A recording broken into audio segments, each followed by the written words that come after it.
থেকে কেউ যদি, আল্লাহর দয়া থেকে কেউ যদি ছিটকে পড়ে, তারে আর কেউ খবর নেয় না। তুই মনে কর, কারো প্রযুক্তি দিয়া, কারো ক্ষমতা দিয়া আল্লাহর দয়া ছাড়া পৃথিবীতে টিকা সম্ভব না। আমেরিকার একটি প্রদেশ পৃথিবীর সবচেয়ে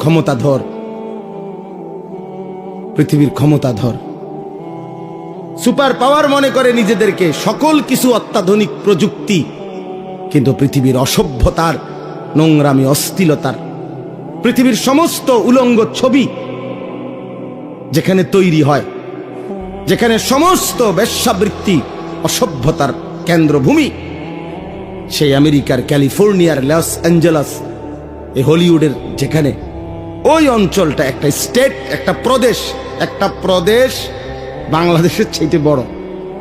একটা প্রদেশ মানে একটা জেলা না, এই একটি স্টেট প্রদেশ পুরা জ্বলে আল্লাহর আযাবে, আগুনে ছাই হয়ে গেছে। আজকে 8 দিন 10 দিনের মতো হয়ে গেছে, এখনো আগুন নিভাইতে পারেনি, এখনো পুড়তেছে, এখনো পুড়ে যাচ্ছে। কোন 14,000 ফায়ার সার্ভিস কর্মী একসাথে 24 ঘন্টা ধরে পানি দিতেছে। পৃথিবীর সকল দেশের আশেপাশে, যার দেশে যত রকমের আগুন নিবানোর অত্যাধুনিক প্রযুক্তি আছে, সবাই পাঠাইছে। উপর থেকে বিমানের মাধ্যমে, নিচে, এবং আরো আশ্চর্য হলো সাগরের পারে ওই স্টেট, গোটা সাগরের পানি শুকায় লাইতেছে, মাগার আগুন নিবে না। আল্লাহ না নিবান পর্যন্ত খোদার গজব কেউ থামাইতে পারবে না। এজন্য বন্ধু, আল্লাহর নজর থেকে কেউ সরে গেলে, হ্যাঁ এটাই নিয়ম। 16 বছর আমরা দেখছি প্রত্যেকটা অঞ্চলে অঞ্চলে, গলিতে গলিতে জালেমের দম্ভ। আজকে যখন আল্লাহর নজর আল্লাহ সরায় নিছে, আর এই ছোট্ট কিশোর নওজোয়ানদের হাতে পরাজিত হয়ে ফ্যাসিস্ট জালেম যখন পলাইছে, কই তার এই লাখ লাখ অনুসারীদের একটা নিঃশ্বাসও ফেলে না এখন আর। কই অহন কই পোস্টার রেডি কো, হ্যাঁ ব্যানার কই, ফেস্টুন কই, অন কই, কিরে বেটা কই? এইভাবে হারায় গেল না। হাইসো না, সবক নাও, সবক নাও বাবা। আমি রাজনীতির মানুষ না, আমার উদ্দেশ্য হলো এই কথা বুঝানো। কই 16 বছরে তো মনে হইছে বাংলাদেশের 1 ইঞ্চি জায়গা তাদের হাত থেকে বাহিরে না, সবটা আগলাইয়া রাখছে। কোন কই? তার মানে আল্লাহ যখন কাউকে বেইজ্জতি করে, তখন জগতে আর তার কোনো নাম নিশানা থাকে না, নাম নিশানা থাকে। তোমরা মনে রাখো, আমার এই শেষ কথা, আল্লাহ তোমারে ভালো রাখলেই তুমি ভালো, আল্লাহ ভালো না রাখলে বাপ কেউ তোমারে ভালো রাখতে পারবে না। তুমি আল্লাহরে কষ্ট দিও না, আল্লাহরে এত বেশি নারাজ কইরো না রে বাপ।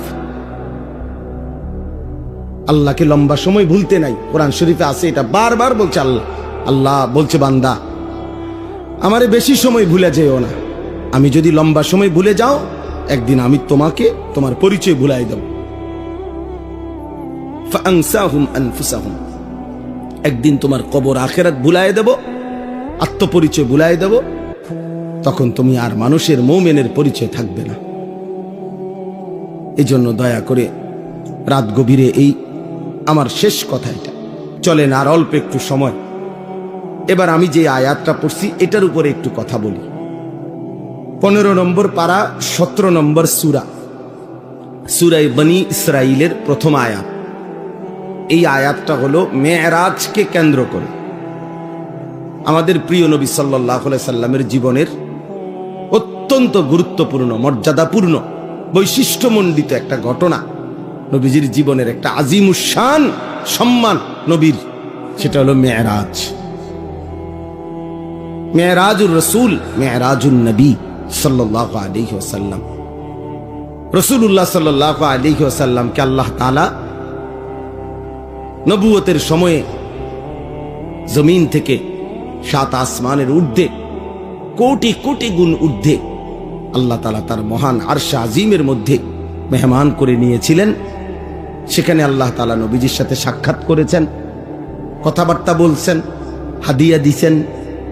স্বচক্ষে নবী আল্লাহকে স্বচক্ষে দেখছেন, আবার দুনিয়ার জমিনে ফেরত আসছেন। এই ঘটনাটাকেই বলা হয় কি? মেরাজ। মানে আমি সংক্ষেপে বললাম আর এটাকে কি বলে? মেরাজ বলে। এটা আমাদের নবী সাল্লাল্লাহু আলাইহি সাল্লামের জীবনের আশ্চর্যতম, অবাক করা, বিস্ময়কর ঘটনা।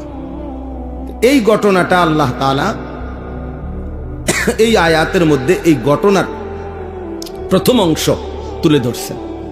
এই ঘটনাটা নবীজি সাল্লাল্লাহু আলাইহি সাল্লামের দুই ভাবে হয়েছে।